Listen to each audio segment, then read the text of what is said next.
Hi everyone, on this video I'm gonna show you how to do this, or this, or this, macro photography and the tools you need to achieve these results. Let's go. Macro photography is technically the fact of taking pictures of things closer. It's also called close-up photography or proxy photo.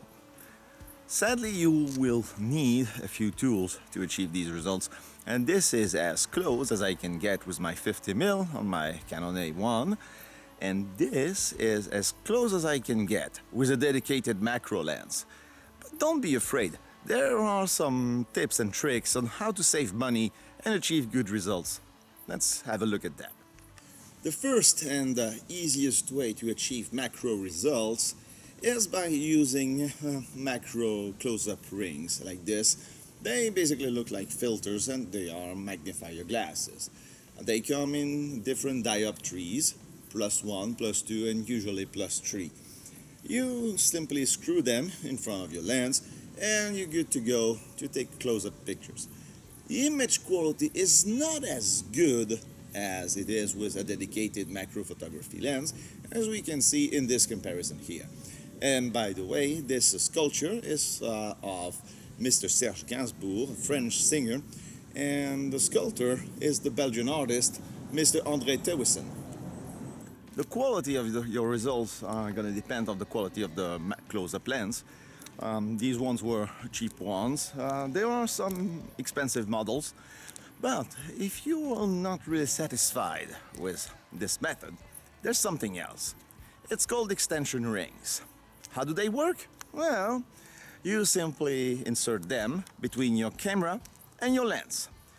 You see, when you focus closer on a normal lens like here, the front of the lens is getting further.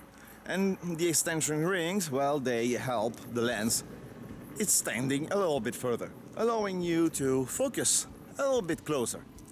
And obviously the depth of field is gonna be really shallow, but that is to be expected. The result ain't bad. I mean, not at all. If you combine them with a good prime lens like a 50, or I've seen people using 35mm, having good results, you're gonna get something really decent in quality. Oh, by the way, please do not use extension rings with zooms. Quality is not there and it's not the best solution. A prime lens is the best. Another variation of the extension rings is the extension Bellows. They work exactly the same, except that it is more flexible. You can really set the amount of extension you need, and it allows you to get really close to your subject. Macro photography is usually regarded as something looking really good and cool. It has the potential to turn an everyday subject into something artsy and never seen before, just because we never did. We are not used to look at items like flowers, plants, or anything like textures at such a close-up range. Plus, the amount of bokeh you get is just pleasing to the eye. Sadly, there is a caveat with these items.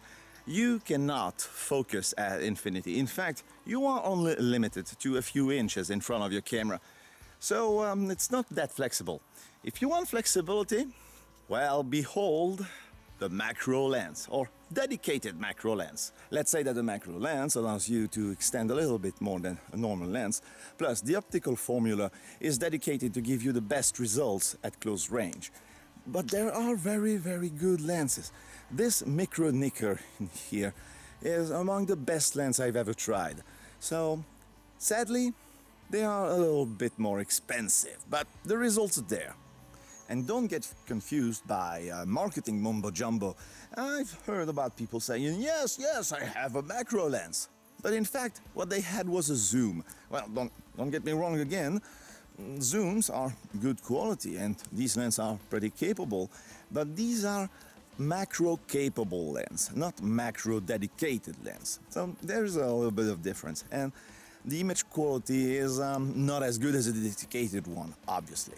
The way we characterize a macro lens is the ratio A ratio of 1:1 means that 1 centimeter or 1 inch in real life is going to be 1 inch on your negative. And I know some of you might be thinking, well, that's not that important. Well, look at that. This is a watch movement.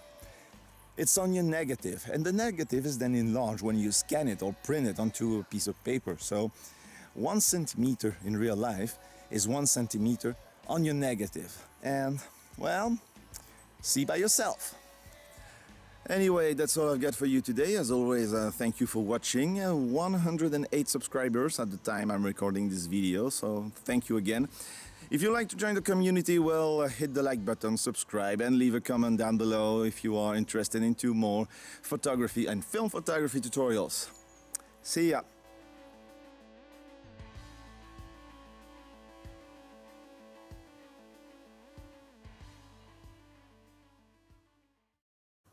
If you like this cat, please subscribe to this channel.